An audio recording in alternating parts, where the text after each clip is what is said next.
Yes breaking news చూస్తున్నాం. కడప జిల్లాలో మాజీ మంత్రి వైఎస్ సోదరుడు వివేకానంద రెడ్డి హత్య కేసుకు దర్యాప్తు నత్తనడక నడుస్తోంది. ఈ కేసు ప్రధాన నిందితుల వ్యవహారంలో 6 ఏళ్లుగా మిస్టరీ కొనసాగుతోంది. ఇప్పటికీ హంతకులు ఎవరన్న విషయాన్ని పోలీసులు, సిబిఐ అధికారులు కానీ తేల్చడం లేదు. గత 4 సంవత్సరాలుగా వివేకానంద రెడ్డి కుమార్తె సునీతతో పాటు ఏపీసీసీ చీఫ్ షర్మిలారెడ్డి అనేక సార్లు ఈ కేసు వ్యవహారానికి సంబంధించి కీలక వ్యాఖ్యలు చేశారు. ప్రస్తుత ముఖ్యమంత్రి చంద్రబాబు కూడా ప్రతిపక్షంలో ఉన్న పలు సందర్భాల్లో బహిరంగ సభల నుండి వివేక హత్య వ్యవహారంపై స్పందిస్తూ వచ్చారు. ప్రస్తుతం ప్రభుత్వం మారిన తరుణంలో న్యాయం జరుగుతుందని ఆశించిన సునీత ఆ దిశగా ఎటువంటి అడుగులు పడకపోవడంతో తెలంగాణ హైకోర్టును మరోసారి ఆశ్రయించారు. 6 నెలల్లో వ్యవధిలో కేసు తుది దశకు తీసుకురావాలని ఆమె తెలంగాణ హైకోర్టులో పిటిషన్ దాఖలు చేశారు. వారం వ్యవధి తర్వాత దీనిపై స్పందిస్తామని వారానికి వాయిదా వేసింది తెలంగాణ హైకోర్టు.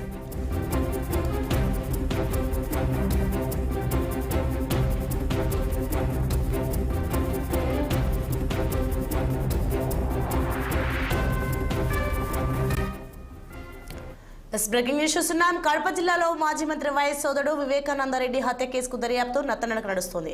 ఇక దీనికి సంబంధించి మరింత సమాచారం కడప జిల్లా నుండి మా ప్రతినిధి యూసఫ్ ఫోన్ లైన్ లో అందిస్తే సిద్ధంగా ఉన్నారు. ఎస్ యూసఫ్. Thank you.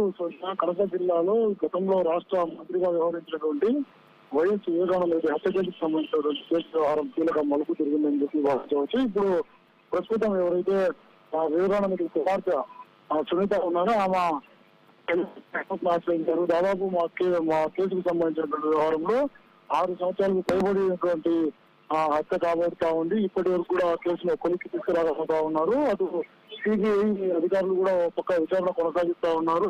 ఇటు స్థానిక పోలీసులు కూడా ఈ కేసు వ్యవహారంలో నీరు గారుస్తా వస్తా ఉన్నారని చెప్పేసి పదే కోర్టు మెట్టెక్కుతా ఉన్నటువంటి నేపథ్యం. అటు సుప్రీంకోర్టు కూడా వెళ్ళారు. ఇటు హైకోర్టులో కూడా ఈ వ్యవహారం సంబంధించి ఆమె కీలకంగా పిటిషన్లు కూడా దాఖలు చేస్తా వస్తా ఉన్నారు. అయినప్పటికీ కూడా ఇప్పటికి కూడా ప్రధానమైన నిందితులు ఎవరు, వివేకానంద రెడ్డిని చంపింది ఎవరు అనేటువంటి వ్యవహారం వెళ్తడంలో పూర్తిగా వైఫల్యం చెందుతా ఉన్నారని చెప్పేసి ఆమె భావిస్తా ఉన్నారు. గతంలో చంద్రబాబు ఎప్పుడైతే ప్రతిపక్షంలో ఉన్నారో అప్పుడంతా కూడా 4 ఏళ్ల పాటు కూడా పలు బహిరంగ సభల్లో కూడా గొడ్డలు పెడుతూ ఎవరు కుటుంబ సభ్యులు చేశారని చెప్పేసి వైఎస్ కుటుంబం పైన ఆరోపణలు చేశారు. ప్రధానంగా అటు అవినాష్ రెడ్డి కావచ్చు, అటు భాస్కర్ రెడ్డి కావచ్చు, వీళ్ళ పేర్లను ప్రస్తావన చేశారు. వారికి ఇంతవరకు శిక్ష ఎందుకు పెట్టడం లేదని చెప్పి ప్రస్తావించారు. కేంద్రం సహకరిస్తా ఉంది అని చెప్పి ఇప్పుడు కూటమి ప్రభుత్వం ఏర్పడింది. 6 నెలల కాలం కూడా కావస్తా ఉంది. అయినప్పటికీ కూడా ఈ కేసులో కదలిక లేకపోవడంతో ఆమె హైకోర్టు నిన్న తెలంగాణ హైకోర్టు ఆశ్రయించారు.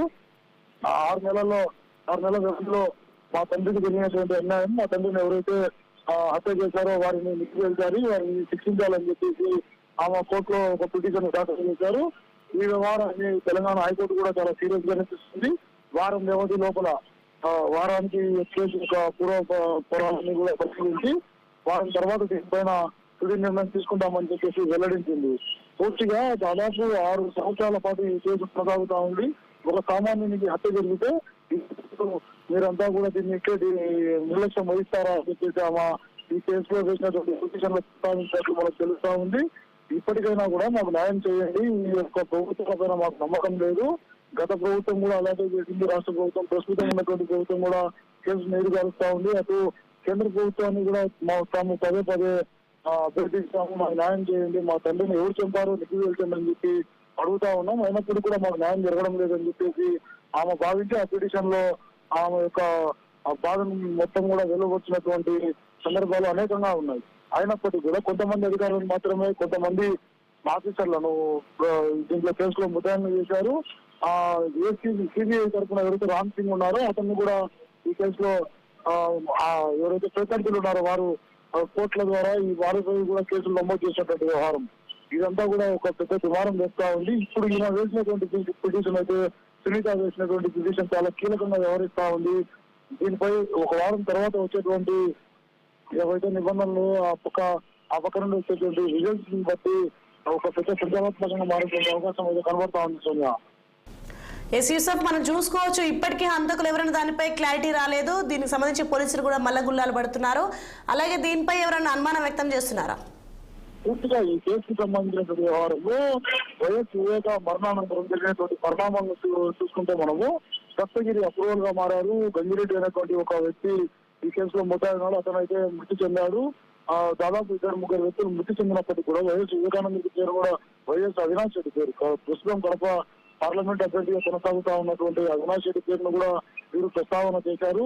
లొకేషన్ ట్రేస్అవుట్ చేశాము, గూగుల్ మ్యాప్ ను తీసుకున్నాము, ఇవన్నీ కూడా ఒకవైపు జరుగుతా ఉన్నాయి.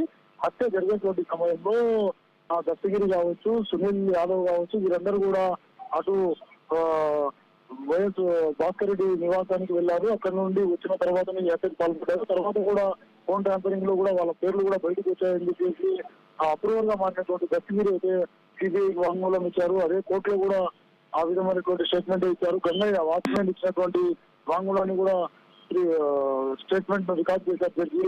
అవన్నీ కూడా ఒకవైపు నడుస్తా ఉన్నప్పటికీ కూడా కేసు ఎందుకు డిలే జరుగుతా ఉంది అనేటువంటి ఒక పెద్ద ప్రశ్న ఉత్పన్నమవుతా ఉంది.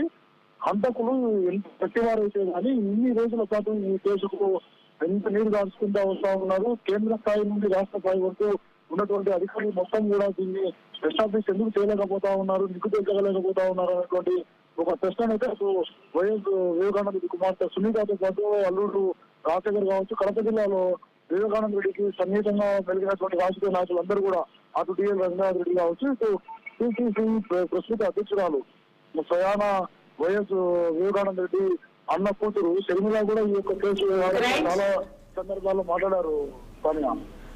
Thanks for information Yusuf.